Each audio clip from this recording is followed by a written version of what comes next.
എൻ്റെ പേര് അഭിജിത്ത് ഖാലിദ് എന്നാണെങ്കിൽ എനിക്ക് സമരം നടത്താൻ പറ്റില്ല, ഞാൻ ജയിലിലായി പോയേനെ. എല്ലാ തരത്തിലുള്ള എല്ലാ സ്ട്രാറ്റയും മറികടക്കുന്നതായിരുന്നു. ഇപ്പോൾ ക്ലാസ്, കമ്മ്യൂണിറ്റി, കാസ്റ്റ്, റിലീജിയൻ, ഇതിനെയൊക്കെ മറികടന്നു പോകുന്ന ഒരു കോമൺ കോഴ്സ് ഇതിൻ്റെ ഇടയിൽ കയറി വന്നു എന്നുള്ളതാണ്. വാസ്തവത്തിൽ രാഷ്ട്രീയ പാർട്ടികൾ പഠിക്കേണ്ട ഒരു പ്രധാന കാര്യം എന്താണ് മനുഷ്യരെ സ്പർശിച്ചിട്ടുള്ളത് എന്നുള്ളത് രാഷ്ട്രീയ പാർട്ടികൾക്ക് മനസ്സിലാവുന്നില്ല. പുതിയൊരു സംവിധാനം UGCയെ റീപ്ലേസ് ചെയ്ത് വരികയാണല്ലോ. ഇത് വാസ്തവത്തിൽ ഹൈലി സെൻട്രലൈസിങ് ആയിട്ടുള്ള നമ്മുടെ ഫെഡറൽ സിസ്റ്റത്തെ മുഴുവൻ തകർക്കുന്ന, വേറൊരു നിലയിൽ വളരെ ഹൈലി കമ്മ്യൂണൽ പൊട്ടൻഷ്യലുള്ള ഒരു ഹയർ എഡ്യൂക്കേഷൻ സിസ്റ്റത്തിലേക്കാണ് ഇത് പോകുന്നത്. എന്തൊരു അസംബന്ധമാണെന്ന് ആലോചിച്ച് നോക്കും. 100 ഒറ്റ വാക്കിൽ ഉത്തരവെഴുതാവുന്ന ചോദ്യമാണോ നിങ്ങളുടെ ഫിലോസഫിയിലുള്ള നിങ്ങളുടെ പൊട്ടൻഷ്യലിനെ വിശദീകരിക്കുക? അതായത് ചെയ്യാത്തത് എന്താണെന്ന് ചോദിച്ചാൽ അത് ഒരുപാടുണ്ടാവും, ചെയ്തത് എന്താണെന്നുള്ളതാണല്ലോ നമ്മൾ പരിശോധിക്കേണ്ട കാര്യം. കഴിഞ്ഞ 10-12 കൊല്ലം ഈ പണത്തിൻ്റെ അധികാരത്തിൻ്റെ കൊണ്ടുകൊണ്ട് ഇന്ത്യൻ മാധ്യമങ്ങളെ മുഴുവൻ ഈ മോദി സംവിധാനം നടക്കുന്നത്. ലക്ഷോപലക്ഷം റീൽസല്ലേ. എന്താണ് സമരം എന്നുള്ളത് ഇവർ മുഴുവൻ അടച്ചു വെച്ചിട്ടും ഇന്ത്യയിൽ അതറിയാത്ത ഒറ്റ ആളുമില്ലല്ലോ. എൻ്റെ ഒരു സുഹൃത്ത് പറഞ്ഞു, ഈ ചർച്ചയെക്കുറിച്ച് പറഞ്ഞപ്പോൾ പറഞ്ഞതാണ്, അത് ആണുങ്ങളുടെ സീരിയലാണ്. അതെനിക്ക് നല്ല ഇഷ്ടമായൊരു കമൻറ്റാണ്. കഴിഞ്ഞ 12 വർഷത്തെ ഇന്ത്യൻ രാഷ്ട്രീയ സാഹചര്യം വിലയിരുത്തുമ്പോൾ രാജ്യം ഭരിക്കുന്ന പാർട്ടി ഏറ്റവും കൂടുതൽ ഉപയോഗിച്ചിട്ടുള്ളത് വർഗീയത എന്ന് പറയുന്നൊരു ടൂൾ അല്ലെങ്കിൽ ആയുധമായിരിക്കും. ഇതിനു മുൻപ് നമ്മൾ കണ്ട സമാനമായ സമരങ്ങൾ, അതായത് പൗരത്വ പ്രക്ഷോഭമാണെങ്കിലും കർഷക പ്രക്ഷോഭമാണെങ്കിലും, ഒരു സൈഡിൽ അവർ ദേശവിരുദ്ധരാണ്, മറ്റൊരു സ്ഥലത്ത് അവർ ഖാലിസ്ഥാനി വിഘടനവാദികളാണ്. അതെ അതെ. ഒരു പക്ഷേ ഈ 12 വർഷത്തിനിടയിൽ ആദ്യമായിട്ടായിരിക്കും ഈ സർക്കാരിന് അവർക്ക് അവരുദ്ദേശിക്കുന്ന രീതിയിൽ ഇതിനെ വർഗീയവൽക്കരിക്കാൻ കഴിയാതിരുന്നത്. അത് എന്തുകൊണ്ടായിരിക്കും? അത് എങ്ങനെയാണ് ഈ സമരത്തിനെ ഒരു വേറൊരു നിലയിലേക്ക് കൊണ്ടുപോകുന്നത്? അതെ, ഈ സമരത്തെ വർഗീയവൽക്കരിക്കാൻ ആദ്യം ചില ശ്രമങ്ങൾ നടക്കുകയുണ്ടായി. ചൈനീസ് മറ്റേ സഹായമാണ്, അങ്ങനെയൊക്കെ ചില കാര്യങ്ങളൊക്കെ പറഞ്ഞെങ്കിലും അതൊന്നും കാര്യമായിട്ട് ഫലിച്ചില്ല. അതിലെനിക്ക് 2 കാര്യങ്ങൾ തോന്നുന്നത്. ഒന്ന്, അത്തരത്തിലുള്ളൊരു ഡിവിഷൻ പറ്റാത്ത മട്ടിൽ ഇത് ഞാൻ നേരത്തെ പറഞ്ഞില്ലേ, എല്ലാ തട്ടിനെയും സ്പർശിക്കുന്ന ഒരു പ്രശ്നമായിരുന്നു. അതൊരു പ്രധാന കാരണമാണ്. ഇപ്പോൾ പൗരത്വ പ്രശ്നം വാസ്തവത്തിൽ ഇതിനേക്കാൾ ഗ്രേവാണ് വേറൊരു നിലയ്ക്ക് നോക്കിയാൽ. കാരണം ഇന്ത്യയുടെ ചരിത്രത്തിൽ ആദ്യമായിട്ട് പൗരത്വത്തെ മതം കൊണ്ട് ഡിഫൈൻ ചെയ്യുകയാണ്. അത് നമ്മുടെ നാഷണൽ സ്വാതന്ത്ര്യ സമരത്തെയും നാഷണൽ ട്രഡീഷനെയും മുഴുവൻ അട്ടിമറിക്കുന്ന ഒരു പണിയാണ്. ആ നിലയിൽ നോക്കിയാൽ ഇതിൻ്റെ പല മടങ്ങ് രാഷ്ട്രീയ പ്രത്യാഘാതം ഉളവാക്കുന്ന, നമ്മുടെ രാഷ്ട്രത്തിൻ്റെ ഒരു ധാർമ്മിക അടിസ്ഥാനത്തെ പൂർണ്ണമായിട്ട് റദ്ദാക്കി കളയുന്നൊരു പണിയാണ് പൗരത്വ നിയമം എന്ന് പറയുന്നത്. പക്ഷേ അതിനെ അവർക്ക് ടാർഗറ്റ് ചെയ്യാൻ പറ്റിയത് അതൊരു മുസ്ലിം ഇഷ്യൂ ആണ് എന്ന നിലയിൽ അതിനെ തിരിച്ചുവിടാൻ പറ്റി. അതിനെ വാസ്തവത്തിൽ മറുഭാഗത്ത് നിന്ന് അതേപോലെ പ്രതിരോധിക്കാൻ പറ്റിയില്ല. പിന്നെ കോവിഡ് കൂടി വന്നതോടെ ആ സമരം നിശ്ചലാവസ്ഥയെ നേരിട്ടു. അതിലിറങ്ങിയ തിരിച്ച ആളുകൾക്ക് വലിയ പീഡനങ്ങൾ ഏർക്കേണ്ടി വന്നു ഇതിലത് പറ്റിയില്ല. അതിന് പറ്റാതിരുന്നത് എനിക്ക് അഭിജിത്ത് ദീപ്കയുടെ ആ സ്റ്റേറ്റ്മെൻറ്റ് വായിച്ചപ്പോൾ വലിയൊരു സന്തോഷം തോന്നി. അവരത് തിരിച്ചറിയുന്നുണ്ട്. അയാൾ പറയുന്നുണ്ട്, എൻ്റെ പേര് അഭിജിത്ത് ഖാലിദ് എന്നാണെങ്കിൽ എനിക്ക് സമരം നടത്താൻ പറ്റില്ല, ഞാൻ ജയിലിലായി പോയേനെന്ന്. അതൊരു വസ്തുത കൂടിയാണ്. അതായത് ഇന്ത്യയെ പൊളിറ്റിക്കലി പോളറൈസ് ചെയ്യാനായിട്ട്, അല്ലെങ്കിൽ ഇന്ത്യൻ പൊളിറ്റിക്കൽ സെനറിയയിൽ ഇന്ന് മതം അത്ര ആഴത്തിൽ വേരുപിടിച്ച് നിൽക്കുന്നു എന്നത്. പക്ഷേ ആ എലമെൻറ്റിന് വർക്ക് ചെയ്യാൻ ഇവിടെ പറ്റിയില്ല എന്നുള്ളത്, അതിന് 2 കാരണമുണ്ട്.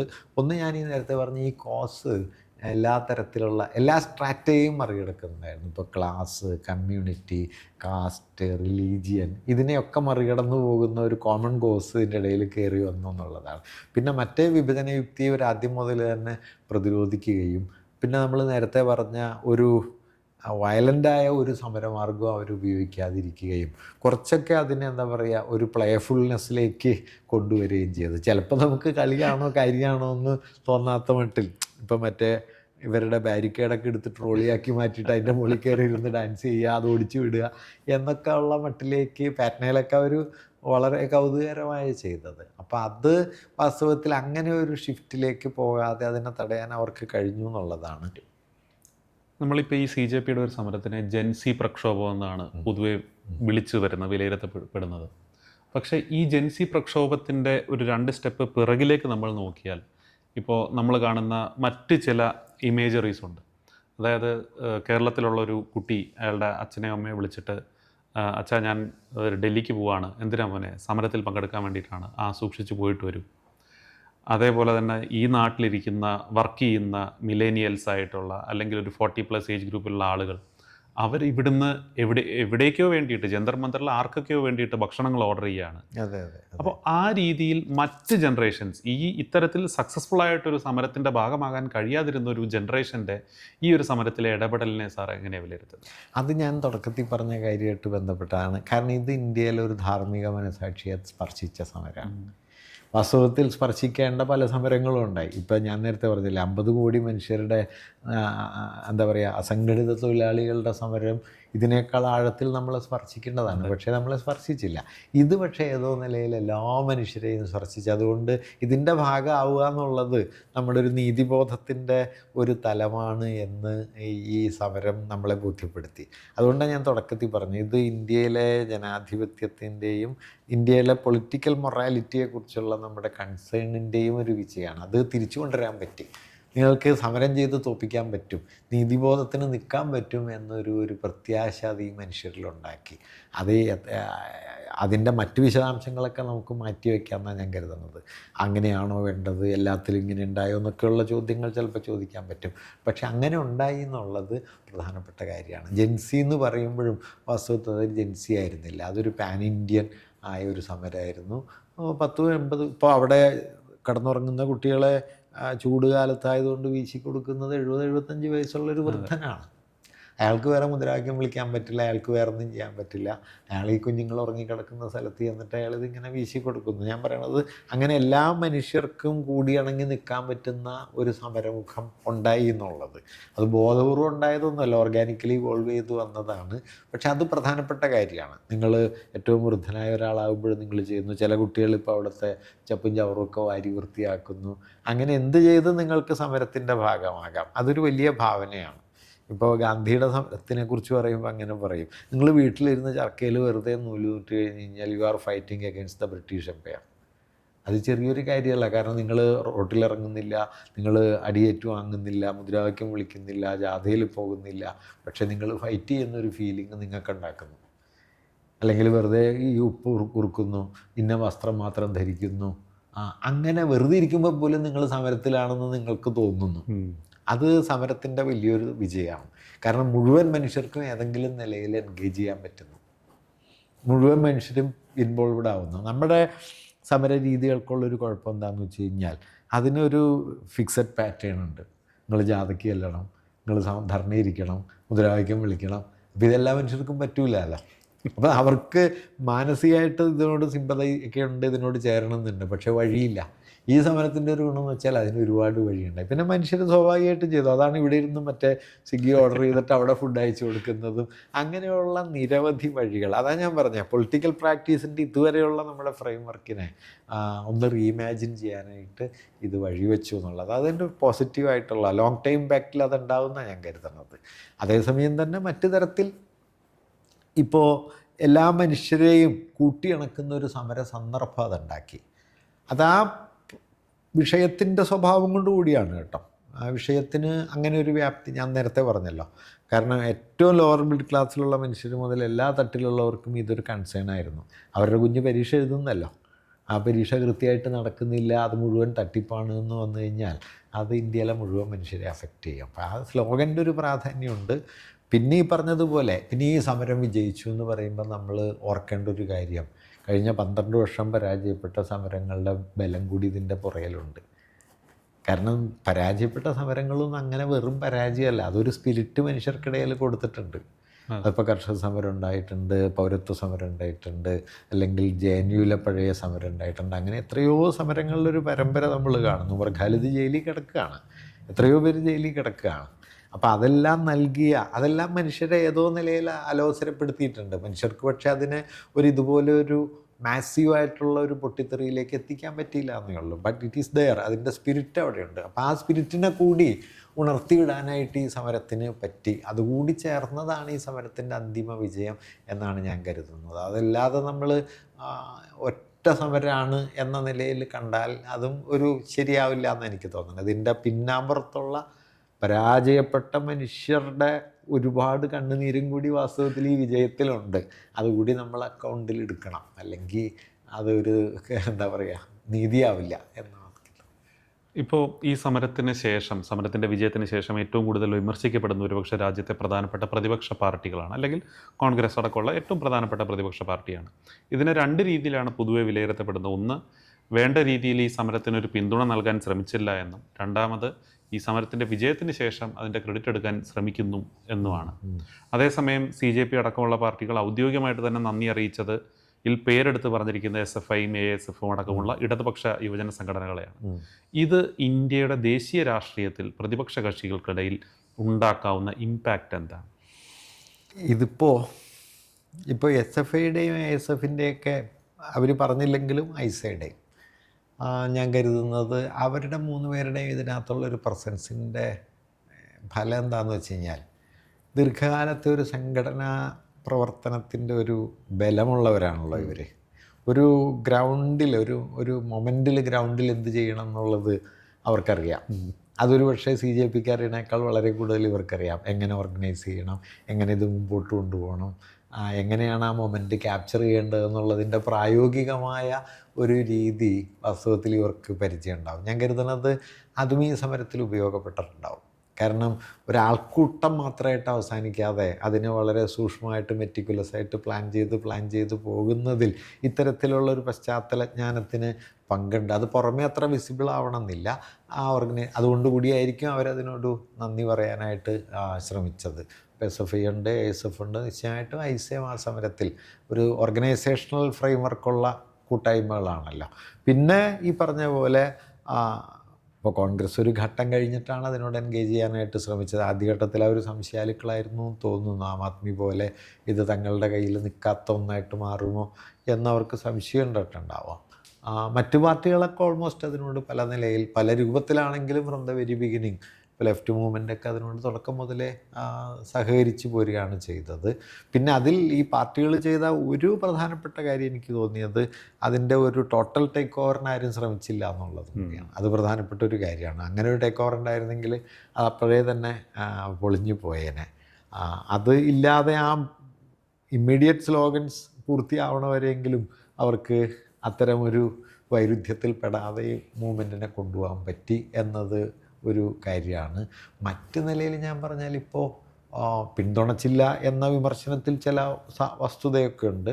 വേണ്ട അളവിൽ പിന്തുണ കിട്ടിയില്ല എന്നുള്ള അവരുടെ വിമർശനവും ചിലപ്പോൾ നമുക്ക് നോക്കാം.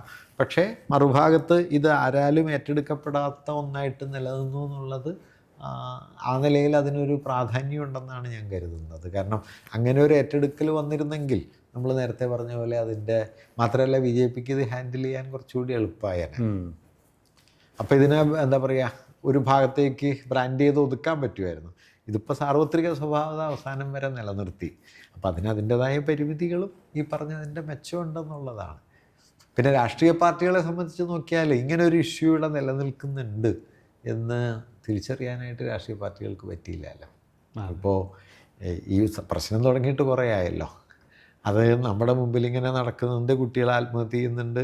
ഇതെല്ലാം നടക്കുമ്പോഴും ഇതിലൊരു ക്രിട്ടിക്കൽ മൊമെൻ്റ് ഉണ്ട് എന്ന് തിരിച്ചറിയലാണല്ലോ പ്രധാനം. അതൊരു പക്ഷേ അവിടെ ഇരുന്നിട്ട ഒരു സ്റ്റേറ്റ്മെൻറ്റിലാണ് അത് തീ പിടിച്ചത്. അതെ. അപ്പോൾ അത് പ്രധാനമാണ്. വാസ്തവത്തിൽ രാഷ്ട്രീയ പാർട്ടികൾ പഠിക്കേണ്ട ഒരു പ്രധാന കാര്യം എന്താണ് മനുഷ്യരെ സ്പർശിച്ചിട്ടുള്ളതെന്നുള്ളത് രാഷ്ട്രീയ പാർട്ടികൾക്ക് മനസ്സിലാവുന്നില്ല എന്നുള്ള മിക്കവാറും പഴയ ട്രഡീഷണൽ ആയ സ്ലോഗൻസും വഴികളുമായിട്ട് ചുരുങ്ങണ്ടോ എന്നുള്ളത് ദേ ഹാവ് ടു തിങ്ക്. ഇപ്പോൾ ഈ സമരം പൂർത്തിയാകുമ്പോൾ ധർമ്മേന്ദ്ര പ്രധാൻ പോയി, പ്രഹ്ലാദ് ജോഷി പുതിയ വിദ്യാഭ്യാസ മന്ത്രിയായിട്ട് കേന്ദ്രത്തിൽ വരികയാണ്. ഈ സമരം മുന്നോട്ട് വെച്ച ആവശ്യങ്ങളുടെ അതിൻ്റെ ഒരു സക്സസ് നോക്കുമ്പോൾ വിദ്യാഭ്യാസ രംഗത്തിന് ഇതിൽ നിന്നുണ്ടാകുന്ന ഏറ്റവും പ്രധാനപ്പെട്ട ഒരു ടേക്ക് അവേ എന്താണ്? അല്ല, ഞാൻ കരുതുന്നത് ഒരു സ്ട്രക്ചറൽ ചേഞ്ചൊന്നും നമുക്ക് വിദ്യാഭ്യാസത്തിൽ ഈ സമരവിജയം കൊണ്ട് പ്രതീക്ഷിക്കാൻ പറ്റുമെന്ന് ഞാൻ കരുതുന്നില്ല. കാരണം ആ സ്ട്രക്ചറൽ ആസ്പെക്റ്റിനെ സ്പർശിക്കുന്ന ഒരു പ്രശ്നമല്ല ഉന്നയിക്കപ്പെട്ടത്. പരീക്ഷാ നടത്തിപ്പ്, അതിൻ്റെ ക്രമക്കേടുകൾ, അതിലുള്ള ചില പരിഹാരങ്ങൾ എന്നതിനപ്പുറം ഇപ്പോൾ സ്ട്രക്ചറലി പറഞ്ഞു കഴിഞ്ഞാൽ ഇന്ത്യൻ ഹയർ എഡ്യൂക്കേഷൻ കഴിഞ്ഞ 10-20 വർഷത്തിനിടയിൽ മാസീവായ മാറ്റത്തിന് വിധേയമായി. അതിൻ്റെ അവസാനത്തെ ഒരു ബില്ല് ചിലപ്പോൾ ഈ സമ്മേളനത്തിൽ വരും. എന്താ വിജ്ഞാൻ ഭാരതി ശിക്ഷാ അഭിയാൻ എന്ന് പറഞ്ഞിട്ട് പുതിയൊരു സംവിധാനം UGC റീപ്ലേസ് ചെയ്ത് വരികയാണല്ലോ. അത് വാസ്തവത്തിൽ ഹൈലി സെൻട്രലൈസിങ് ആയിട്ടുള്ള നമ്മുടെ ഫെഡറൽ സിസ്റ്റത്തെ മുഴുവൻ തകർക്കുന്ന, വേറൊരു നിലയിൽ വളരെ ഹൈലി കമ്മ്യൂണൽ പൊട്ടൻഷ്യലുള്ള ഒരു ഹയർ എഡ്യൂക്കേഷൻ സിസ്റ്റത്തിലേക്കാണ് ഇത് പോകുന്നത്. അതിനെ ഇപ്പോൾ ഈ വിജയത്തിൻ്റെ തൊട്ട് പിന്നാലെ ഒരു പക്ഷേ പാർലമെൻറ്റ് സമ്മേളനത്തിൽ അത് പാസ്സായി പോവാം. ഈ പ്രശ്നത്തിൻ്റെ 1000 മടങ്ങ് ഇമ്പാക്റ്റ് ഇന്ത്യയുടെ ഭാവി ചരിത്രത്തിൽ അതുണ്ടാക്കുകയും ചെയ്യും. കാരണം നമ്മുടെ എഡ്യൂക്കേഷൻ്റെ എല്ലാ ഉള്ളടക്കത്തെയും അത് മാറ്റും, സ്ട്രക്ചറലായിട്ട് മാറ്റും. നിയമനാധികാരം പോലും ഒരുപക്ഷെ സെൻട്രൽ ഗവൺമെൻറ്റിൻ്റെ യുക്തിയിലേക്ക് കോളേജ് നിയമനം വരെ മാറാവുന്ന മട്ടിലാണ് ഇപ്പോൾ ആ ബില്ലിരിക്കുന്നത്. അത് പാസ്സായി വരുമ്പോൾ എന്തായി എന്നറിഞ്ഞൂടാ. അതുകൊണ്ട് അത്തരത്തിലുള്ള ലോങ് ടൈം ഷിഫ്റ്റോ ഒക്കെ ഉണ്ടാകുമ്പോൾ അതിനെ മുഴുവൻ സ്ട്രക്ചറലായിട്ട് ചലഞ്ച് ചെയ്യാനൊന്നും വാസ്തവത്തിൽ നമ്മുടെ ഇത് മതിയാവില്ല. അപ്പം അങ്ങനെ അതുകൊണ്ട് വലിയ ഒരു, ഇപ്പോൾ ഉദാഹരണത്തിന് പറഞ്ഞാൽ നിയോ ലിബറൽ മൂലധന താല്പര്യങ്ങളിലേക്ക് നമ്മുടെ വിദ്യാഭ്യാസം വലിയ തോതിൽ മാറിക്കഴിഞ്ഞു. അപ്പോൾ ഞാൻ നോക്കിക്കഴിഞ്ഞാൽ തിയററ്റിക്കലായിട്ട് ഇപ്പോൾ കേരളത്തിലെ കോളേജുകൾ നിങ്ങളെടുത്ത് നോക്കൂ, തിയററ്റിക്കൽ സയൻസ് പഠിക്കാൻ ആരുമില്ല. ഇപ്പോൾ ഫിസിക്സ് പഠിക്കാനോ മാത്സ് പഠിക്കാനോ കെമിസ്ട്രി പഠിക്കാനോ ഒന്നും ഒരാളും ഇല്ല. ആ കോഴ്സ് നിലനിർത്താൻ വേണ്ടി മാഷന്മാർ ഓടിപ്പാഞ്ഞ് നടക്കുക, എവിടെയെങ്കിലും തപ്പി പിടിച്ച് 2-3 കുട്ടികളെ ചേർത്ത് കോഴ്സ് നടത്തുക. എന്താണെന്നറിയോ, ഒരു തിയററ്റിക്കൽ സയൻസ് അറിയാത്ത ഒരു സമൂഹം ഉണ്ടായിക്കഴിഞ്ഞ് കഴിഞ്ഞാൽ പിന്നെ സയൻസ് ഇല്ലല്ലോ, പിന്നെ ടെക്നോളജി മാത്രമേ ഉള്ളൂ. നിങ്ങൾ ഈ സയൻസിനെ ടെക്നോളജിയായിട്ട് കൺഫ്യൂസ് ചെയ്യരുത്. ടെക്നോളജി എന്ന് പറഞ്ഞു കഴിഞ്ഞാൽ സയൻസിൽ നിന്ന് ഉണ്ടാകുന്ന ഒരു ആപ്ലിക്കേഷനാണ്. ഒരു സമൂഹം നിലനിൽക്കുന്നത് സയൻസിലാണ്, തിയററ്റിക്കലായ അതിൻ്റെ അണ്ടർസ്റ്റാൻഡിങ്ങിലാണ്. എന്നതുപോലെയാണ് സോഷ്യൽ സയൻസ്, എന്നതുപോലെയാണ് ഹ്യൂമാനിറ്റീസ്. അതിനൊക്കെ സമൂഹ ജീവിതത്തിൻ്റെ ആകമാനമുള്ള വളർച്ചയിൽ അതിനൊക്കെ വലിയ പങ്കുണ്ട്. വാസ്തവത്തിൽ അതെല്ലാം പോവാണ്. നിയോ ലിബറലിസം എന്ത് ചെയ്യുന്നു, അവർക്ക് ആവശ്യമുള്ള പണി ചെയ്യുന്ന കുറേ ആളുകളെ ഉണ്ടാക്കുന്നു, എക്സ്പെർട്ടൈസ് ഉണ്ടാക്കുന്നു, സ്കിൽ ഡെവലപ്മെൻറ്റ് നടത്തുന്നു, മാനേജീരിയൽ സ്കിൽസ് ഡെവലപ്പ് ചെയ്യുന്നു എന്നല്ലാതെ ഒരു ക്രിട്ടിക്കൽ സെൻസിബിലിറ്റിയെ രൂപപ്പെടുത്തുക എന്നുള്ളത് വാസ്തവത്തിൽ നമ്മുടെ വിദ്യാഭ്യാസത്തിൽ നിന്ന് ഏതാണ്ട് പോയി കഴിഞ്ഞു. ഇപ്പോൾ ഞാൻ ഇടയ്ക്ക് പറയാറുണ്ട്, ഇപ്പോൾ UGC JRF വേണ്ടി പരീക്ഷ നടത്തുന്നു, റിസർച്ച് ഫെലോഷിപ്പിന് വേണ്ടി. ഫിലോസഫിക്ക് JRF പരീക്ഷ നിങ്ങൾ എഴുതുന്നത് MCQ ആയിട്ടാണ്, മൾട്ടിപ്പിൾ ചോയ്സ് ക്വസ്റ്റ്യൻസ് ആയിട്ടാണ്. എന്തൊരു അസംബന്ധമാണെന്ന് ആലോചിച്ച് നോക്കൂ. 100 ഒറ്റ വാക്കിൽ ഉത്തരം എഴുതാവുന്ന ചോദ്യമാണോ നിങ്ങളുടെ ഫിലോസഫിയിലുള്ള നിങ്ങളുടെ പൊട്ടൻഷ്യലിനെ വിശദീകരിക്കുക? നിങ്ങൾക്ക് കൺസെപ്ച്വൽ തിങ്കിങ് ഉണ്ടോ, അനലിറ്റിക്കൽ ശേഷിയുണ്ടോ? ഇതൊന്നും പരിശോധിക്കുന്നില്ല. 10,000 ചോദ്യം കാണാതെ പഠിച്ചാൽ നിങ്ങൾക്ക് JRF കിട്ടിയിരിക്കും എന്നതാണ് ഇപ്പോഴത്തെ ഒരു സ്ഥിതി. ഞാൻ പറയണത് എങ്ങനെയാണ് വിദ്യാഭ്യാസത്തെ പൊള്ളയായ വെറും ഒരു എന്താ പറയുക, പഴയ ടിൻഡ്രം എന്ന് പറയില്ലേ, തകരച്ചെണ്ട പോലത്തെ ഒരു സംവിധാനമായിട്ട് മാറ്റുന്നത് എന്നുള്ളത് നമ്മുടെ മുമ്പിൽ നമ്മൾ കണ്ടുകൊണ്ടിരിക്കുക. അതൊന്നും വാസ്തവത്തിൽ ഇപ്പോൾ ഈ ധർമ്മേന്ദ്ര പ്രധാൻ വന്നതുകൊണ്ടോ പോയതുകൊണ്ടോ ഒന്നുമല്ല. അതിനൊരു ലോങ് ടേം പ്രോസസ്സുണ്ട്. ഫ്രം 1990 ഓൺവേഡ്സ്, കഴിഞ്ഞ 30 കൊല്ലമെങ്കിലായിട്ട് ആ പ്രോസസ്സ് തുടർന്നുകൊണ്ടിരിക്കുക. അപ്പോൾ ഞാൻ പറഞ്ഞ അത്തരം സ്ട്രക്ചറൽ ഇഷ്യൂസിനെയൊന്നും നമുക്ക് ഇതുവഴി ചലഞ്ച് ചെയ്യാനൊന്നും പറ്റില്ല. പക്ഷേ വേറൊരു നിലയ്ക്ക് ചില ചോദ്യങ്ങൾ അവർക്ക് ഉന്നയിക്കാൻ കഴിഞ്ഞു. ഇപ്പം നമ്മളൊരു കാര്യം ഓർക്കേണ്ടത്, എല്ലാറ്റിനും ഉത്തരം ഒരു സമരമല്ലല്ലോ. അതെ. ഇപ്പം നിങ്ങളൊരു സമരം ചെയ്യുമ്പോൾ എല്ലാ പ്രശ്നവും പരിഹരിക്കൽ നിങ്ങളുടെ ഭാരമൊന്നുമല്ല. മറിച്ച് ആ പ്രശ്നം അത് ഉന്നയിച്ച ഇഷ്യൂ എത്രത്തോളം, അതായത് ചെയ്യാത്തത് എന്താണെന്ന് ചോദിച്ചാൽ അത് ഒരുപാടുണ്ടാവും, ചെയ്തത് എന്താണെന്നുള്ളതാണല്ലോ നമ്മൾ പരിശോധിക്കേണ്ട കാര്യമുള്ളൂ. അപ്പം ആ നിലയിൽ ചെയ്തത് എന്താണെന്ന് ചോദിച്ചു കഴിഞ്ഞാൽ വളരെ വാലിഡാണ്. അത് അവിടെ കൊണ്ട് അവസാനിക്കുകയില്ല. അതും കൂടി ഞാൻ പറയാം. ഇപ്പോൾ ചില സമരങ്ങൾ ആ സമരത്തിൻ്റെ കോസ്റ്റ് മീറ്റ് ചെയ്ത് കഴിഞ്ഞാൽ അവസാനിച്ചു പോകും. ഈ സമരത്തിൻ്റെ ഗുണം ഇതിൻ്റെ കോസ്റ്റ് മീറ്റ് ചെയ്യപ്പെട്ട് കഴിഞ്ഞു, പക്ഷേ ഇത് അവസാനിക്കില്ല. ഇതിൻ്റെ റെപ്പർക്കഷൻസ് ഉണ്ടാവും, നമ്മുടെ സോഷ്യൽ ഫ്രെയിം വർക്കിലുണ്ടാവും, എഡ്യൂക്കേഷൻ സിസ്റ്റത്തിനകത്തുണ്ടാവും, നിശ്ചയമായിട്ട് അതിന് തുടർച്ചകളുണ്ടാവും. അതിൻ്റെ അളവ് എന്തായിരിക്കും എന്നുള്ളത് ഇപ്പോൾ എനിക്ക് പറയാറായിട്ടില്ല എന്നുള്ളത്. കാരണം നമ്മൾ ഒരു ലാർജർ ഹിസ്റ്റോറിക്കൽ ഫ്രെയിമിൽ നിന്നൊരു മൊമെൻറ്റിനെ നോക്കണം. അങ്ങനെ നോക്കണമെങ്കിൽ നമ്മൾ കുറച്ച് അകലണം. ഇപ്പോൾ നമുക്ക് അകലമില്ല, നമ്മൾ വിതിൻ ദാറ്റ് മൊമെൻറ്റിലാണ് നമ്മൾ നിൽക്കുന്നത്. അപ്പോൾ ഒരു ഹിസ്റ്റോറിക്കൽ ഡിസ്റ്റൻസ് കിട്ടിക്കഴിഞ്ഞ് കഴിഞ്ഞാൽ നമുക്കതിനൊന്നുകൂടി നോക്കി വിലയിരുത്താൻ പറ്റും. ഇപ്പം നമ്മൾ മാർക്സ് പണ്ട് പറയുന്ന രസമുള്ളൊരു ഒബ്സർവേഷൻ ഉണ്ട്. ഒരു വ്യക്തി അയാളെക്കുറിച്ച് എന്ത് കരുതുന്നു എന്നതിനെ മുൻനിർത്തിയല്ല നമ്മൾ ആ വ്യക്തിയെ വിലയിരുത്താറുള്ളത് എന്നതുപോലെ ഒരു കാലഘട്ടം അതിനെക്കുറിച്ച് എന്ത് കരുതുന്നു എന്നതിനെ മുൻനിർത്തി ആ കാലത്തെ വിലയിരുത്തരുത് എന്ന് മാർക്സ് ഒരു സ്ഥലത്ത് പറയുന്നുണ്ട്. അത് ഈ കാലത്തിനും ബാധകമാണ്. ഇപ്പോൾ നമ്മൾ ഇങ്ങനെ എന്താ പറയുക, ഒരു തരത്തിലൊരു ഉത്സാഹത്തിൽ നിൽക്കുകയാണല്ലോ, ഒരു വിജയവീര്യത്തിൽ നിൽക്കുകയാണല്ലോ. അതെന്താണെന്നുള്ളത് കുറച്ചുകൂടി ഒന്ന് അകന്നു നിന്ന് പറയേണ്ടി വരും. പക്ഷേ ഇപ്പോൾ ഉള്ള വിജയോത്സാഹത്തെ അതിൻ്റെ പേരിൽ തള്ളി പറയാൻ വേണ്ടെന്ന് എനിക്ക് ഒരു കാര്യം കൂടി ഇതിൻ്റെ കൂടെ കൂട്ടിച്ചേർക്കണം. അത് ഈ സമരം ഉണ്ടാക്കിയ ഏറ്റവും പ്രധാനപ്പെട്ട ഇമ്പാക്റ്റായിട്ട് ഞാൻ കരുതുന്നത്, കഴിഞ്ഞ 10-12 കൊല്ലം ഈ പണത്തിൻ്റെയും അധികാരത്തിൻ്റെയും ഹുങ്കൊണ്ട് ഇന്ത്യൻ മാധ്യമങ്ങളെ മുഴുവൻ ഈ മോദി സംവിധാനം അടക്കി നിർത്തിയിരുന്നു. വാസ്തവത്തിൽ ഇന്ത്യയിൽ സത്യത്തെ കൊല ചെയ്തതിൽ ഏറ്റവും വലിയ പങ്കുവച്ചത് ഇന്ത്യയിലെ മാധ്യമങ്ങളാണ്. സത്യത്തിൻ്റെ സമ്പൂർണ്ണമായ കൊലയാണ് നടത്തിയത്. അതെല്ലാ നിലയിലും ഞാൻ പറഞ്ഞ വാർത്തകൾ വളച്ചൊടിക്കുന്നു, കുപ്രചരണങ്ങൾ നടത്തുന്നു, സമരം ചെയ്തവരെ അപകീർത്തിപ്പെടുത്തുന്നു. അങ്ങനെ അധാർമികതയുടെ പരമാവധിയിലെത്തിയ ഒരു മാധ്യമ അന്തരീക്ഷം കഴിഞ്ഞ 10-12 വർഷമായിട്ട് പടിപടിയായി ബിൽഡപ്പ് ചെയ്തു. അത് പൊളിഞ്ഞു എന്നുള്ളതാണ് ഈ സമരത്തിൻ്റെ ഒരുപക്ഷെ ലോങ് ടൈം ഇമ്പാക്റ്റിൽ ഏറ്റവും വലുതെന്ന് ഞാൻ കരുതുന്നത്. ഇപ്പം എന്ന് വെച്ചാൽ കാൽക്കാശിൻ്റെ വില ആളുകൾ കൊടുക്കാത്ത ഒന്നായിട്ട് നമ്മുടെ മെയിൻ സ്ട്രീം മീഡിയ മാറി. പലപ്പോഴും ആളുകൾ കരുതിയുന്ന മെയിൻ സ്ട്രീം മീഡിയ ഇത് അഡ്രസ്സ് ചെയ്യുന്നില്ല എന്നായിരുന്നു ഒരു 5 കൊല്ലം മുമ്പുള്ള ലാഭം. ഇപ്പോൾ പതുക്കെ കുറഞ്ഞു തുടങ്ങിയിരുന്നു. അത് നേരത്തെ തന്നെ കുറഞ്ഞിരുന്നു. ഇപ്പോൾ നമ്മുടെ ഈ ചർച്ചകളൊന്നും മനുഷ്യരാരും കാണാണ്ടായല്ലോ. ഇപ്പം എൻ്റെ ഒരു സുഹൃത്ത് പറഞ്ഞൊരു ഫലിതം ഞാൻ പറയാം കേട്ടോ. എൻ്റെ ഒരു സുഹൃത്ത് പറഞ്ഞു, ഈ ചർച്ചയെക്കുറിച്ച് പറഞ്ഞപ്പോൾ പറഞ്ഞതാണ്, അത് ആണുങ്ങളുടെ സീരിയലാണെന്ന്. അതെനിക്ക് നല്ല ഇഷ്ടമായൊരു കമൻറ്റാണ്. അതായത് ഒരു അർത്ഥമില്ലാതെ വെറുതെ ഇങ്ങനെ നേരം പോക്ക് പോലെ കണ്ടിരിക്കുന്നു എന്നല്ലാതെ ഇതിൽ പ്രത്യേകിച്ച് ഒരു കാര്യമില്ല എന്നുള്ള ഒരു നിരീക്ഷണം എൻ്റെ ഒരു ഫ്രണ്ട് വെറുതെ കാഷ്വലായി പറഞ്ഞതാണ്. പക്ഷേ ഞാനതിൻ്റെ വേറെ വ്യാപ്തി ആലോചിച്ചു. ആ നിലയിൽ ഇതിനോടുള്ള ഒരു അതൃപ്തി മുമ്പേ ഉണ്ടായിരുന്നു. പക്ഷേ അതിനെ ബ്രേക്ക് ചെയ്യാൻ കഴിഞ്ഞിട്ടുണ്ടായില്ല. അതൃപ്തി നേരത്തെ ഉണ്ട്. കഴിഞ്ഞ കുറച്ച് വർഷങ്ങളായിട്ട് ഈ അതൃപ്തി ആളുകൾക്കുണ്ട്. ആളുകൾ ഇത് വിശ്വസിക്കുന്നുമില്ല. ഈ ചർച്ചകളിൽ നിന്നും ഒന്നും എന്താ പറയുക, ഒരു ഈൽഡ് ചെയ്യുന്നില്ല എന്നുള്ളതും ക്രിയേറ്റീവായി ഒന്നും പ്രൊഡ്യൂസ് ചെയ്യപ്പെടുന്നില്ല എന്നുള്ളത് ആളുകൾക്കറിയായിരുന്നു. പക്ഷേ ഇതിനെ മറികടക്കാനായിട്ട് പറ്റിയിരുന്നില്ല. അതിനപ്പോഴും ഒരു ഡോമിനൻ്റ് വോയിസ് ആയിട്ട് അത് നിലനിന്നു. ആ ഡോമിനൻസ് അവസാനിച്ചു. ഇന്ത്യയിലെ നാഷണൽ മീഡിയ ആകട്ടെ, ഇന്ത്യയിലെ അല്ലെങ്കിൽ നമ്മുടെ പ്രാദേശിക മീഡിയകളാകട്ടെ, അത് പറയുന്നതൊന്നുമല്ല സത്യം എന്ന് ആളുകൾ തിരിച്ചറിയുകയും ഒരു കൗണ്ടർ സംഗതി അവരുണ്ടാക്കുകയും ചെയ്തു. ലക്ഷോപലക്ഷം റീൽസ് അല്ലേ വന്നത്. എന്താണ് സമരം എന്നുള്ളത് ഇവർ മുഴുവൻ അടച്ചു വച്ചിട്ടും ഇന്ത്യയിൽ അതറിയാത്ത ഒറ്റ ആളും ഇല്ലല്ലോ. ഇതിപ്പോൾ ഒരു വാർത്തയാണ് ചാനലിൽ വരിക, ഒരു മിനിറ്റിൽ 1000 റീല് വരികയാണ്. നിങ്ങൾ തുറന്നു കഴിഞ്ഞാൽ ഫീഡിൽ ഇങ്ങനെ ഒന്നിന് പുറകെ ഒന്നായിട്ട് റീൽസ് വന്നുകൊണ്ടേ അത് മാത്രമേ ഉള്ളൂ. അപ്പോൾ ഞാൻ പറയണത് ഈ സമരത്തിൻ്റെ ഏറ്റവും വലിയ ഗുണം എന്തായിരുന്നു എന്ന് ലോങ് ടൈമിൽ നമ്മൾ നേരത്തെ ചർച്ച ചെയ്ത ആ പോയിന്റിൽ വന്നു കഴിഞ്ഞാൽ, ഈ സമരം ഭാവിക്ക് നൽകിയ ഏറ്റവും വലിയ ഒരു വാഗ്ദാനം, പണം കൊണ്ടും അധികാരം കൊണ്ടും സത്യത്തെ കുഴിച്ചു മൂടിയ ഒരു മാധ്യമങ്ങളെ ഈ കുഞ്ഞുങ്ങൾ കുഴിച്ചു മൂടി എന്നുള്ളതാണ്. അതാണ് അവരെ കുഴിച്ചു മൂടി. ഇപ്പോൾ ഗോദി മീഡിയ അവരെ പരിഹസിച്ച് ഓടിക്കുന്നുണ്ടല്ലോ.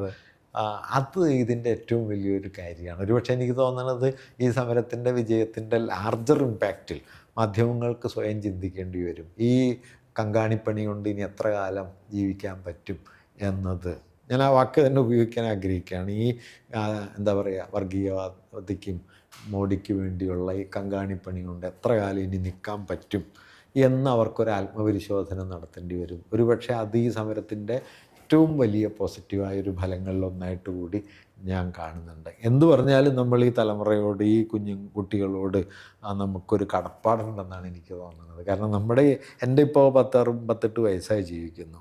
ഇതിനിടയിൽ കണ്ട ഏറ്റവും സർഗാത്മകമായൊരു സമരമാണ്. അതിന് എന്ത് പരിമിതി ഉണ്ടെന്ന് ഇനി കാലം തെളിയിച്ചാലും ആ മൊമെൻറ്റിൽ അത് നടന്നു എന്നുള്ളതും അത് നമ്മളിങ്ങനെ കണ്ടു എന്നുള്ളതും നമ്മൾ അവരോട് കടപ്പെട്ടിരിക്കുന്നു എന്ന്. ഇപ്പോൾ ഈ പണ്ട് വേഡ്സ്വർത്ത് പറയുന്നുണ്ടല്ലോ, child is the father of മാൻ എന്നൊക്കെ പറയുന്നത് പോലെ ഈ തലമുറ നമുക്കൊക്കെ വേറൊരു നിലയ്ക്ക് ഒരു സമരത്തിൻ്റെ വഴി തെളിയിച്ച് തന്നു എന്നത് വളരെ വലിയൊരു കാര്യമായിട്ടാണ് ഞാൻ കാണുന്നത്. എന്തായാലും മാഷ, വളരെ സന്തോഷം ഇത്രയും നേരം ഈ വിഷയത്തിൽ മാഡിസോയായിട്ട് സംസാരിച്ചത്. Okay, thank you.